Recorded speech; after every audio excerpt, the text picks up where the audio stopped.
Welcome to Mindflow Radio. She's Jalen. And he is Monte. So buckle your seatbelts and get ready to take a trip towards reality. Woohoo! Happy June. Yeah, summer is here. Thank goodness. My favorite season. The season of love. And abundance. And peace. Lushness. And warmth. And people gathering. And connectedness with our communities. Yeah. Well, all of humanity, ideally. I mean, that's the ideal situation. Well, that's the joy of our time now, is we can have friends all over the world. Yeah, we can. We have that ability. Mm-hmm. It sort of depends on our mindset. Mm-hmm. If we're willing to have friends all over the world. Well, yeah. I mean, if I'm going to be like judging a bunch of people, they're not going to be my friends, obviously. True. Because in my mind, I'll consider them my enemies. Mm. And so we can have enemies all over the world too, which is nothing new either. Yeah, right? that's kind of the norm. The norm of history, status quo. Gotta stick with the status quo. Yeah. Well, or not. Or not is right. Or we can choose to evolve. Yep. If we evolve our humanity by choosing a path that hasn't been chosen before, what is that called? The path less traveled. Yeah. There's some quote about the path less traveled. It's a Robert Frost poem, I believe. Okay. Yeah. But yeah, indeed. And speaking of that, we met a couple really interesting people a few days ago. Mm-hmm. Right here, right outside of Viroqua. Yep. And they were here giving two men. One was from Ukraine and the other was from Russia. Mm-hmm. And they were giving a talk on Catharism. Being cathars. Yeah. And which was really fascinating because that's an ancient form of Christianity. Mm-hmm. It's kind of diverged from mainstream Christianity, like way back, and paid a big price for it. You know, they got persecuted and all that, everything that comes with that. Yeah. Kind of like part of the Inquisition back in the Middle Ages. Kind of deal. Yeah. Don't want to go against the status quo at that time. It meant death. Well, sometimes. Not always. But yeah, I mean... Well, at that time. It's true. It was not easy to go... Well, anytime it's not easy to go against the status quo. Right. Just saying. I don't know, what is the status quo? I would argue that the status quo is, the strategies that humanity has, like, philosophically supported throughout the years. Such as, the way to create change is to attack evil. Right. That's status quo thinking. Mm-hmm, absolutely. And it's age old. Like, it's as old as we can. Right. Look back in history. Right. And its benefits, I mean, if you really put it on a cost-benefit scale, there are some benefits, but there are definitely a lot of costs to that as well. There's a lot more costs than benefits. Probably, yeah, because if I'm attacking somebody, I am like putting out warring energy out into our culture, into the world. Yeah. And the alternative is super, super challenging because it's so against our historical nature, and that is to love and be kind no matter if the person doesn't believe like you or doesn't look like you or doesn't eat the same food as you. Yeah, it doesn't like you said, it doesn't have the exact same beliefs you have. Mm-hmm. And I think that's the way the powers that be keep us in line is to divide us. Yeah, by creating innate biases and making us think that we have to be on the up and up in the know of these biases. Right. And you're almost I can find myself in situations where I'm ridiculed for not knowing what's going on around me because I don't watch TV and I don't watch the news and I don't know what's going on and I don't want to because I want to be able to. I have my own war I'm fighting. I'm fighting a war inside my brain, and that's the only war I can handle right now. Yeah, I mean, and I don't want it because I feel that if I want to live in a world of peace, that means that I can't have war inside myself. So that's what I'm focusing on. I'm focusing on becoming more peaceful, becoming more loving. Yeah, by working on my brain.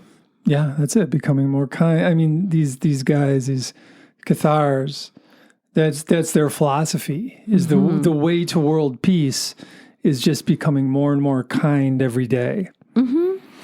And I love that. Yeah, I've been using that. I've been using it personally. Like this today, I decided to go on a Facebook fast because I figured that was the kind thing to do for myself. Nice. Instead of getting all whatever, just confused, wound up.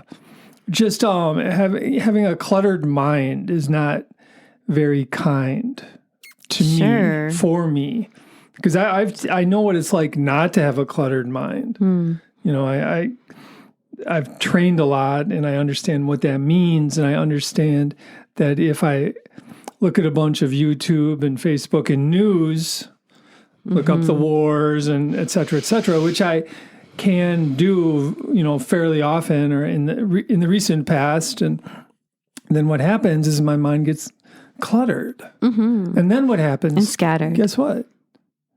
I'm not as effective because my brain is less focused. And full. My mind is less focused. It's full of, confusion, extraneous, sort of, or just extra information. Yeah. Data overload. Yeah. Which is the norm. That's the status quo in our culture, right? Overloading our minds with all this information, and then we naturally feel agitated because we're sort of... Well, it's like overeating. Well, we're abusing our mental diet. We are overeating. We're overeating like a bunch of data. Over-consuming. Yeah, we're consuming all this information and misinformation, and then all that comes into our minds, and then our minds try and sort everything out. What's real? What's not? What does this mean? How could those people think that way? And then that's when the tribalism comes in, and there's like, people live within their bubbles, and they demonize the other tribe, whatever that is. And I see myself as being outside of either of those tribes, really, because I want to be a part of just like the love tribe. Well, I want to be a part of the love vibe because I feel that is the thing that has rarely been implemented as a strategy to shift away from the old protocol of I'm right, you're wrong, and therefore I'm gonna attack. And like I was saying, it starts with ourself. Or it does for me, at least, and anyone who struggles with any kind of mental health, whether that be just slight overwhelm from too much information, or if it can be extreme anxiety or intense PTSD from lots of past challenges that didn't get processed, and now you carry these wounds around with you, or I carry these wounds around with me, and they color my vision. It's like wearing really dirty glasses and trying to to be in the present moment, but not really able to see the present moment because my glasses are dirty with past fear. Yeah. And so that's what I personally have been working on for many months now, maybe longer than that, but really actively working on it over the past few months. And I just don't have room in my sphere for much media or information. You know, the information that I choose is all about the betterment of my mind. You know, Eckhart Tolle and Adyashanti and Dr. Joe Dispenza and some positive music and, you know, like Teresa of Avila. Yeah, Teresa of Avila seemingly is working with me and helping me try to heal the war inside by emptying my prison out. And what does that mean? Yeah, so Teresa of Avila was, I think she was like 15th century nun of some sort, probably Catholic. Spanish in Spain. Yeah. She wrote a book, which is pretty amazing. For Interior Castle, I think that's what it was. I don't know if that's... Yeah. It's about that. Yeah, and she talks about how we each have a prison inside. And I have dove into that fairly deeply recently. And I was trying to understand, why did I put people in there in the first place? And what I got when I contemplated through a drum journey was that it's my way of tracking these individuals who, in my opinion, have hurt me, and therefore I need to track them so I know where they are so they can't hurt me. And so it's like I have a piece of their essence in my prison. And I've been wondering why I'm so drained, and that's what happened. I was wondering, I went into meditation wondering, why am I so drained? Yeah. And this prison popped up in my mind, and I saw all the people in it. I was like, oh my goodness.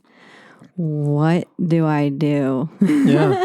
And so I've just been working with that and how to release these people. And what I got is that I have to increase my level of trust, because I don't need to track people if I trust myself. Right. And that really kind of blew me away. That's interesting. Yeah, and Teresa of Avila kind of gets down. The way she describes it is like everybody we hold grudges against. You know, we all keep them internally in our minds, in our dungeons, in the castle of our minds. So we have all these people in the castle, and then we have to maintain these people. You know, you got to like feed them and blah blah blah blah blah. Torture them. Yeah, whatever it takes. And but it takes a lot of energy. And so through forgiveness, according to Teresa, that's how we're able to release these people. And essentially by doing that, we're being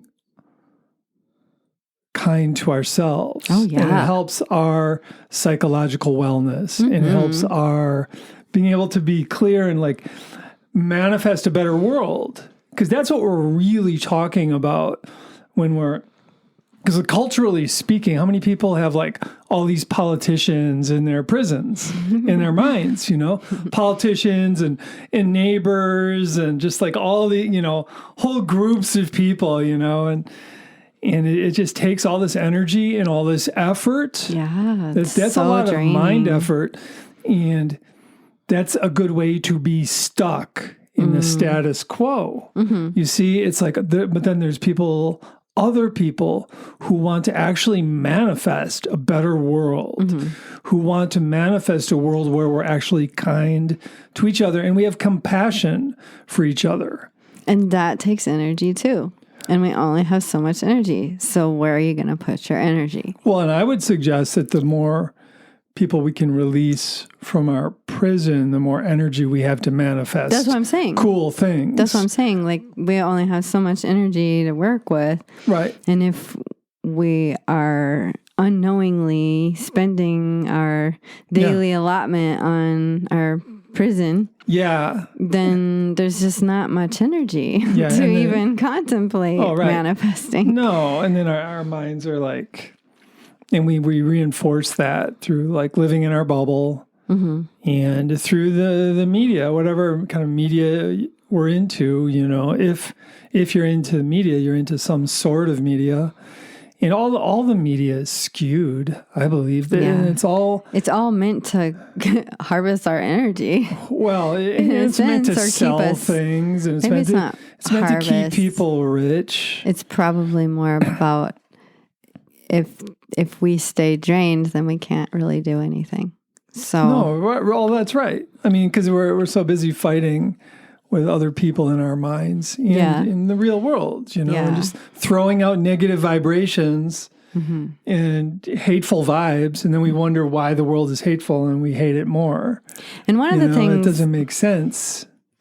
It's if I'm hateful, I'm part of the hate problem that the world has. Exactly. And that's what these Cathar guys were talking about.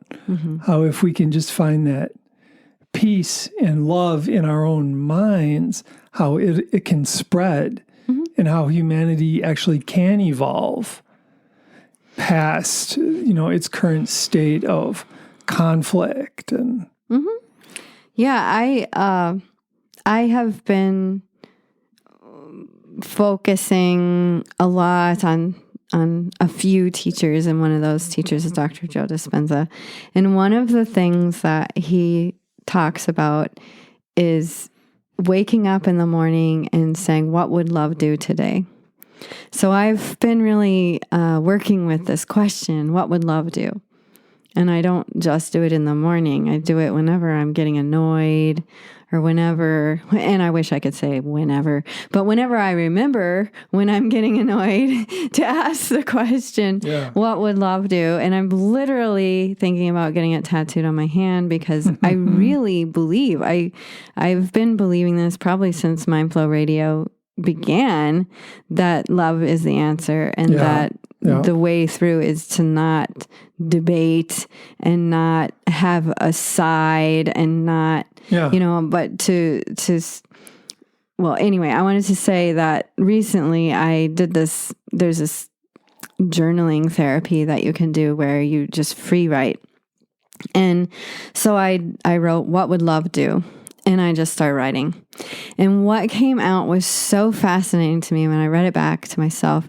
And it was, what would love do? Love would show each person that their goggles are on and that they're only seeing a very small portion of the whole of the story. And that, whenever anyone says, well, I want to debate that, it's because we want to convince the other person of our point of view.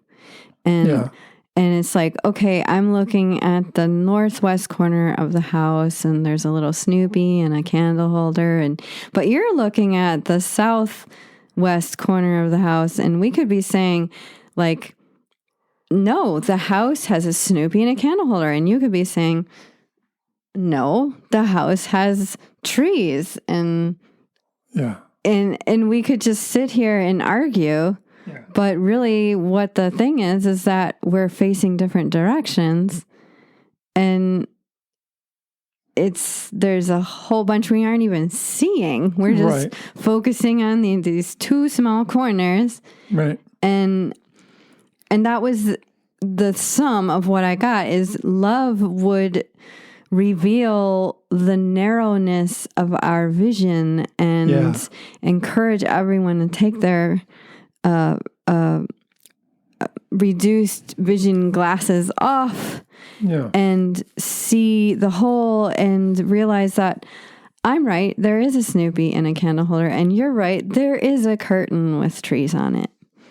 And so how can we, instead of say, I want you to see my point of view and I will not rest until you agree with my point of view. Otherwise, I'm going to put you in my prison and I'll torture you there. Yeah. Well, that's it. Seeing more getting out of that narrow focus. And in reality, let's talk about reality here.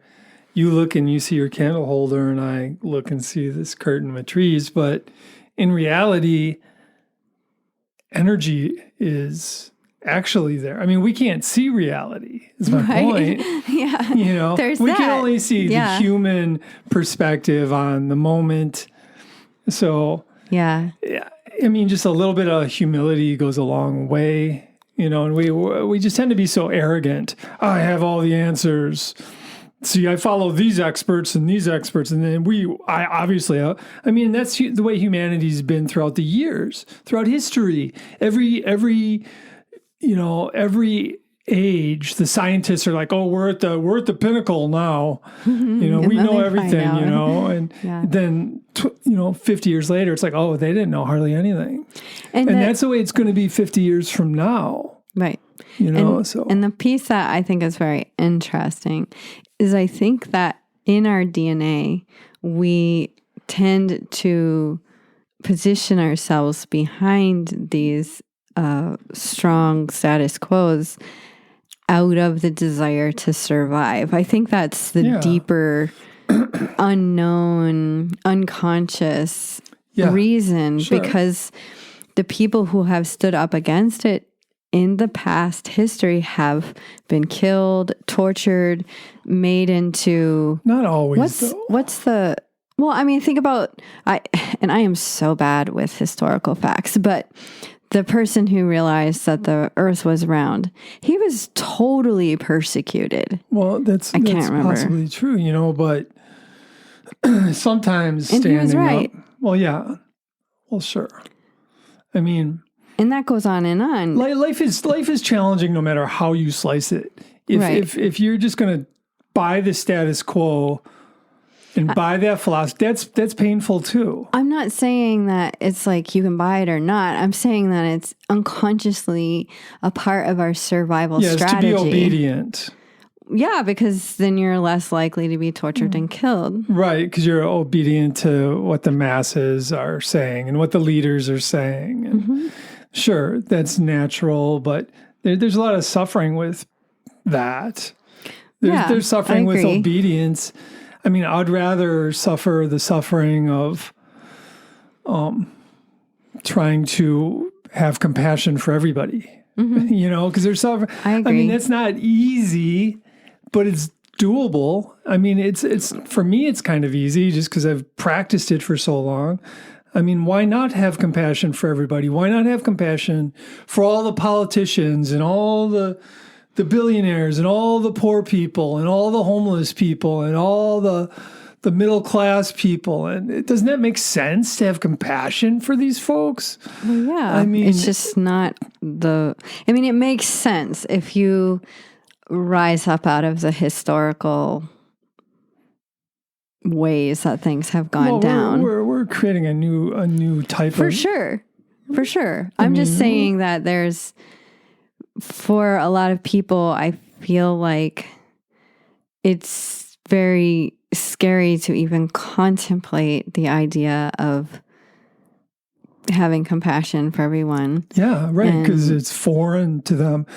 I mean, that's one problem we have as humans, is we tend to cling to our belief systems. But I'm saying it might even be beyond belief. It might be like a literal survival DNA thing. Well, yeah, but that's our beliefs are part of that. Sure. And as we switch our beliefs, we can change our DNA. Yes, agreed. Absolutely. But people tend to self-identify with their beliefs. You know, that's why they're scared of like losing them, because they're afraid of losing their identity as a human. But in reality, if our beliefs can evolve, we can actually evolve as humans. Yeah, I mean, and that's the truth. And it's scary, perhaps, but I don't know. Yeah, it's worthwhile. It's fun. Absolutely. I think that the innovators and the creative ones and the people who are thinking, what is the path less traveled? What is the strategies that we haven't really tried very well? And what are the ones that got tried a little bit, but not many people have repeated them, like Thich Nhat Hanh and Gandhi. Oh, yeah. And the, Thich Nhat Hanh was very much about compassion and mindfulness. Jesus. And Gandhi was very much about not fighting back. Jesus said, love your enemies. Yep. I mean, that's the thing. It's and Buddha said that life is suffering. So like you were saying, that's why I wanted to say, you said, I'd rather have the suffering of attempting something that hasn't been done very well, compassion for all. And it is true. There's, no matter how you slice it, life is not peaches and cream. Right. And this is, in my opinion, like I heard this from Dolores Cannon, who I don't know that well, as a teacher from Arkansas who teaches hypnotherapy, and she's passed now, but she left some pretty cool stuff. Mm-hmm. And one of those things that really hit me in the heart was, we're on Earth School. Yeah. We're in Earth School, sure. And there is no one that says you must pass this grade in this life. Yeah, and we're here. We are going to be on this earth. Our souls will be continually coming back until we graduate. And we can be in second grade for 100 lifetimes. And that's our choice. We can do that. It's okay. Yeah. And okay. I heard that and I was like, oh my God. How long have I been in second grade? Oh my gosh, I can't keep fighting this battle for no reason, just so I can convince somebody that I'm right. And then I that really hit me, because I was like, oh, if my goal as a bhakti yogi is to reach Jiva Mukta, which is liberation before death, then I have to give up trying to convince anyone that I'm right. And I just have to move forward with grace and look at the battle inside and stop the war inside and move towards love and lighten up. And, so the hearing, and it was just such a random thing. It literally just started playing on my phone, and I listened because I was like, what in the world? My phone just turned on and started playing. Okay, that's weird. And who's this person? It was so cosmic. It was like God was like, you need to know you're in Earth School, so I'm just going to play this video for you. Yeah. And it really hit me. So every time I not every time. I wish I could say every time that my ego starts to want to convince somebody of something, then I can go, oh wait, I'm in Earth School, and the main mission is graduating this test. It's not about me convincing this person that I'm right. It's not about me deciding that person's off base, and I'm in charge of me. I'm responsible for me. I need to be loving to everyone, but am I going to pass this test? And there's been plenty of opportunities for me to pass a test that I just continually keep failing. And I look at it and I'm like, when am I going to pass this test? Because the same test just keeps coming up over the last few months, and the same defenses. There they are. Okay, Duke's up. Oh shoot, I just lost again. Yeah, but you always get new opportunities. Yeah, I mean, until your life is over, and then you get the new life. Right, you have a bunch of new challenges and opportunities. Totally. Yeah. Challenges are opportunities, no matter how you slice it. And they can crush us. They can disable us. They can also help us move forward. Mm-hmm. You know, if we can free our minds, if we can let go of the people in our prisons, if we can find more, if we can be just a little kinder every day, Yeah, absolutely. Then if we can become conscious more and more every day and notice when we're going into those old patterns of blaming, stuckness. Yeah. Hatred, anger, victim stancing. I'm right. Listen arrogance. to me. I know everything. I know the truth. I just need you to understand me. I need to be validated. Yeah. That's where I come from a lot. I need to be validated. I know this happened and I need you to agree. Oh man, and I just wasted a bunch of energy. So it's so interesting to realize these things, and then it's also interesting to want to make a different choice, but these habits are so deeply, deeply, deeply ingrained. Well, yeah, there are like neural pathways in our brain. Absolutely. That's why it takes practice. It takes practice. It takes effort. Because otherwise, the old pathways just keep going. It's like, and those pathways, what that translates into is just kind of programming in our subconscious mind. And, those are our beliefs, our programs that just keep running and running and running and running and running. And our habits, our habitual patterns of behavior, our addictions. It's just like all of it is all just based on our programming. How do we get in there and change it? Yeah. Effort. Yeah, it does take effort. Well, and it's helpful to know what to work on. Well, yeah. Too. I mean, to this idea that, maybe I should not hold grudges against people. Maybe that will free up my mind. Like you said, freeing the dungeon, freeing the people in your dungeon. That's like a specific thing to work on that helps you to perhaps evolve and find more peace in your mind, which helps you become a better manifester, which helps you to create a better life, which helps your neighbors and all of humanity, essentially.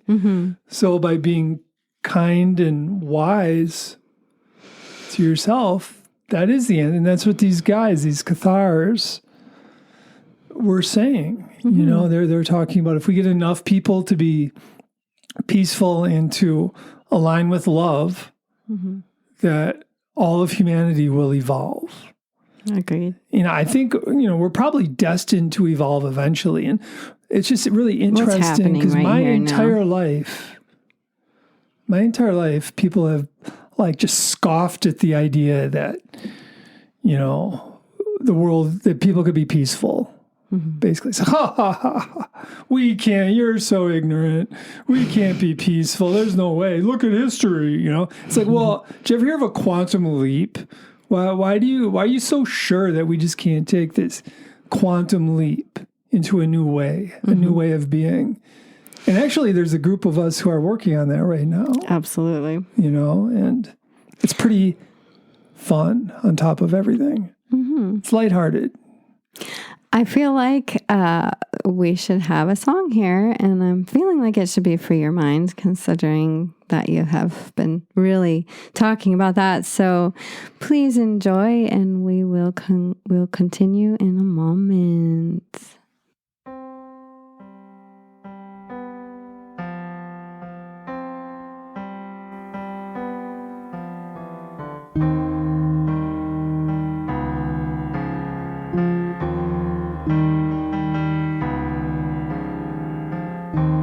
Free your mind. Free your mind, free your mind, free your mind, free your mind. Here we are. Now be here, now be here, now be here. For me to be is to be free. Free your mind, free your mind.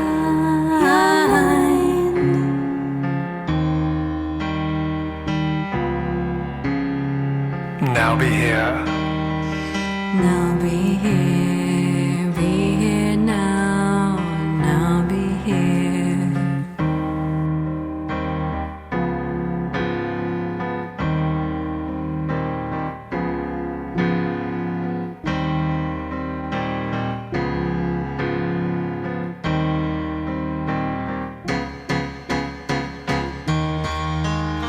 We are all in this together. We are all in this together. We are all in this together. Energy. Forgive, let go, release. Forgive, let go, release. Faith, trust, love. Faith, trust, love.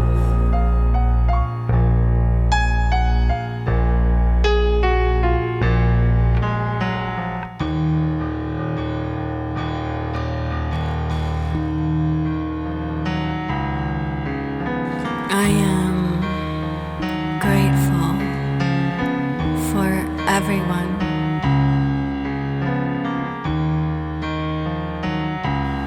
I am grateful for everything. Thank you. I am grateful. So grateful. Thank you, universe. Thank you. Thank you. Thank you.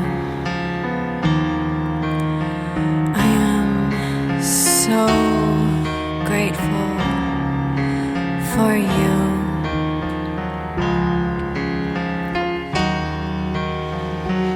Thank you. Thank you.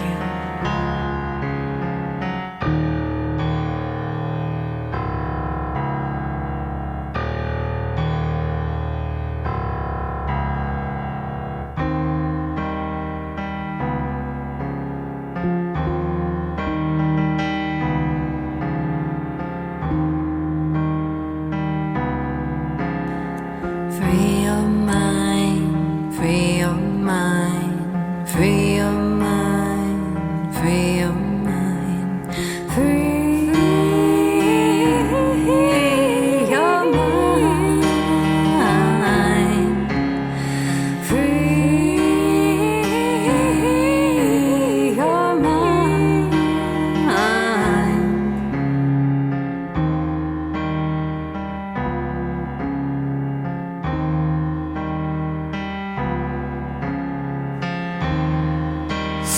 Circles inside of circles. Inside of circle. of circles inside of circles inside of circles. Inside of circle. Circles. Inside of circles inside of circles inside of circles. Inside circles. Inside Of life. of circles. Infinity to the far reaches of our minds and beyond, streaking past infinity. the heavens Beyond to forever, infinity. forever, Beyond forever. infinity. Here we are, Now be here. here we are, Now be here. the Now be eternal now present.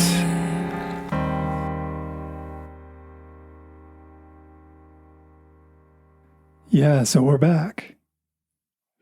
Yes, we are. So I was thinking, a lot of people oppose the idea of love being like a valid answer to, for humanity, as far as like getting along with each other. And then they'll say something like, well, what about Hitler? We had to like fight Hitler. And I get all that, but if you really look at the situation, okay, World War II, Hitler came out of World War I because he was a soldier, and he was, this artistic soldier who turned insane because he saw so much just over the top violence and gore and horror. You put them over the edge. And so what started World War I? It's like one person was assassinated, the Archduke of so-and-so, and then different countries started taking sides.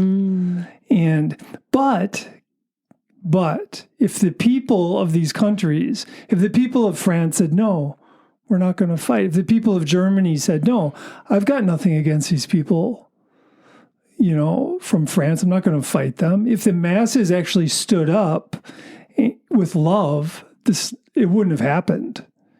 World War I wouldn't have happened. World War II wouldn't have happened.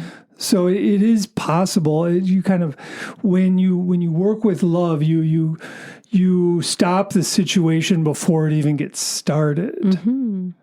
That's the idea. Yeah, that's a good point. Yeah. I've definitely never heard that presented that way, and I appreciate it.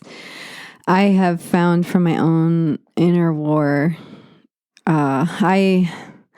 being a mindfulness practitioner myself, have done lots of meditation. I'm a bhakti yogi. I believe in devotional mantra. And sometimes I don't even like talking about what I believe in because I do my best to be unbiased from anyone's beliefs. So I don't like to reveal what my beliefs are because then I don't want to be on a side. But love is a belief, you say. Yeah, and that's what bhakti supporting that. Yeah, is devotional. Compassion is a thing that we support. Yeah. Yeah. And mindset. Where was I going with that? Oh yeah. So I have all these practices, right? And I was using them really intensely to try to deal with rumination because I couldn't stand the rumination in my mind, and it was a battle. And once the battle would begin, it would just drain my energy, and it was horrible. And so my way of dealing with it was, okay, I'm just going to wake up and I'm going to start with Ho'oponopono, and then I'm going to do my different chants, and then I'm going to meditate, and then I'm going to do my Qigong. And I had this whole protocol of avoiding my rumination. Yeah. And I was talking with a mentor, and he said, I feel like you're doing your practices out of fear of a part of yourself. Mm-hmm. And I was stunned because it was so true. Mm-hmm. I have been doing my practices out of fear of being taken over by a part of myself that likes to fight. Mm-hmm. And he called it my shadow, and he's told me to work with my shadow and that I can't fight it. I can't fight my shadow. I can't command it to shut up and things like this that I was trying to do, and it wasn't working. And he said, okay, there's the ABCs of shadow work. And he said, A is to acknowledge, oh, hi, shadow. I see you're coming to show your point of view. And I accept that you're here, and you're welcome here. And B is breathe and notice. So then you start breathing and noticing where is the shadow residing in the body, and then you use C, compassion, to neutralize the shadow. And this was a really intense concept for me because I've been dealing with shadow stuff for decades and not really feeling very successful. So I started to try it, and I spent over a week with this ABCs, and it was really hardcore. And I was losing a lot, and I was kind of losing hope too because I was losing this battle with my shadow, and it just kept taking me over, and I wasn't able to just use a skill and make it stop. But if I used the skills beforehand, I could make it not happen. But what I came to is the idea of compassion in a sense of it's not self-sacrificial compassion. It's I am whole in my body, and oh, here's my shadow. And this idea of you're welcome at the table came to me. It's still my table. You can come and sit at it with me, shadow, but you don't get me. You don't get to take me over. You can come and sit at my table, though. And that's I guess how I approached the idea of compassion for my shadow, because I was just really struggling with this idea. And for me, again, it's all about me right now. And I don't think that's like selfish, because again, I feel like if I can deal with the warring parts of myself inside myself, then I become a part of the solution. Yes. And my vibe becomes a part of the solution. I'm more loving, I'm more effective, and so on and so forth.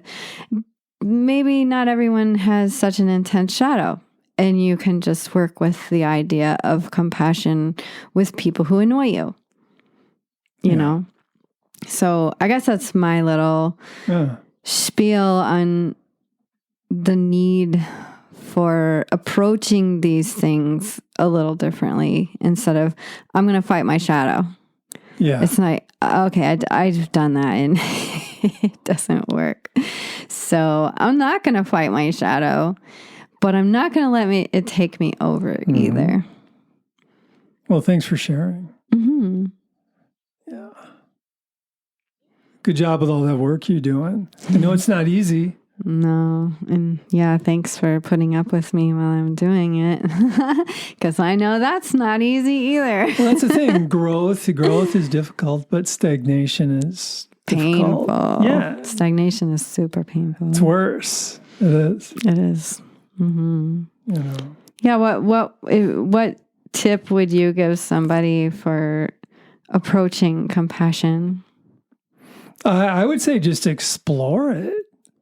Just give it a chance. Just even entertain the idea in your mind. You pick somebody really, like it could be a political figure. It could be your neighbor. I don't know. Somebody really, really have in your prison, your internal prison. You really dislike them. You hate them. And just try to be compassionate towards them. And what does that mean? It's like, it means to see the person as a flawed human, and to understand that no matter who you are, or how much money you have, or how much power you have, you still have like challenges just throughout your life. I mean, it's something that's true for all of humanity, and that from my perspective, it's pretty easy, because I just see us all as these, I think we all have this spark of the divine within us. So we're all these God creatures walking around, but that's the good news, right? The bad news is basically all of us are confused to some extent, and that confusion causes us to act poorly, et cetera, et cetera, et cetera. And of course, I'm going to have compassion for a God creature that's just confused and creating a bunch of bad karma for themselves. What good does it do for me to hate that person? Nothing. It doesn't do any good. But if I have compassion for them, I can see more effectively what they're going through. I can understand that they're going to have to pay the karma for whatever kind of actions, however they're behaving. They're going to have to face that on their own.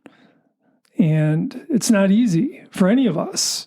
And we can't judge on whether or not they should have their karma right now, or no. I mean, we can't. I mean, we have to deal with our own karma, right? Because let's face it, we all have karma. We all make poor decisions. We all make mistakes, right? I guess that's where the compassion begins, is when you make a mistake, being compassionate towards yourself. Or for when I make a mistake, because that was my habit. When I used to make mistakes, I would beat myself up. I still do. Just relentlessly. How could you do that? You can't, blah, blah, blah, blah, blah, blah. But now that I realize that all humans make mistakes, so when I catch myself beating myself up, I'll just be like, I'm a human. I make mistakes. And then I'm going to do everything I can to learn from this mistake And if I'm able to learn from it, I level up. And that opens up the door for a whole new slew of fresh mistakes. Right. But at least they're new mistakes. At least I'm not making the same mistake over and over and over and over and over and over and over and over. Or you are. Or I am. And you know what happens when I start doing that? If I lack respect for myself, perhaps, but I also, the human tendencies, we start blaming others. Because we don't want to look at ourselves like, I'm upset I'm miserable because of that person and that group and that. And then we're like into like this, back into that cycle of judgment rather than compassion. You know, and it gets us nowhere. Nowhere. I mean, that's the royal road to not making progress. It's the royal road to not changing your beliefs. It's just blaming others. And pain and suffering. Yeah. Well, yeah. More pain and suffering, please. Right. I mean, we have a bunch of pain and suffering no matter what. But might as well like make it worthwhile, and I'd say that give it a good doing the same mistake over and over is a different kind of pain and suffering. That's just like deep anguish. Well, it's deep anguish, and then plus you're psychologically stuck in a place of disempowerment, which is a drag. That leads to depression and anxiety. But if I can actually understand that I'm a powerful manifester, and then if I can clear my mind and find that compassion for all and find more peace in my mind, then I'm able to manifest a better world for myself and my family and my culture and my tribe and all of humanity. I mean, then I'm feeling, I might be suffering, but at least I feel fairly empowered in the process. Right. Purposeful. Right. Instead of my purpose being hate towards others, my purpose is, no, I want to help humanity. I'm going to create a better world.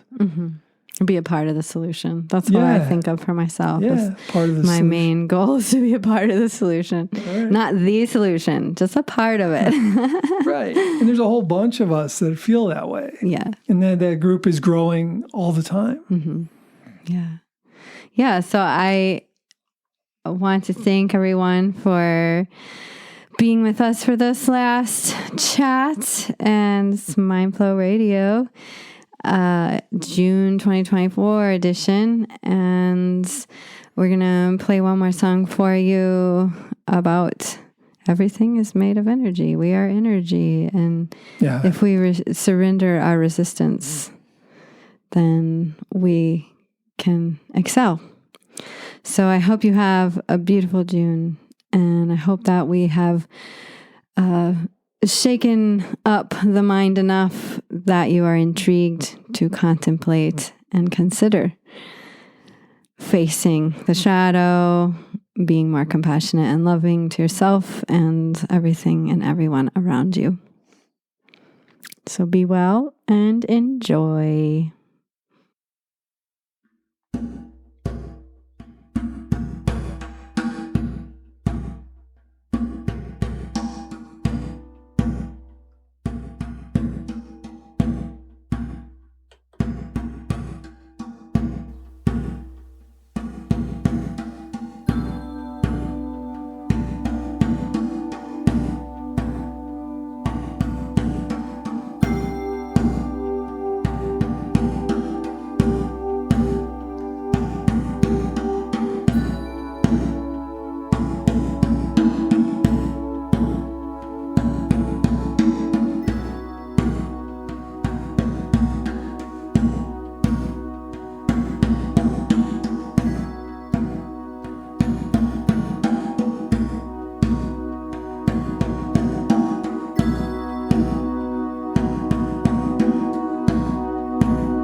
Surrender.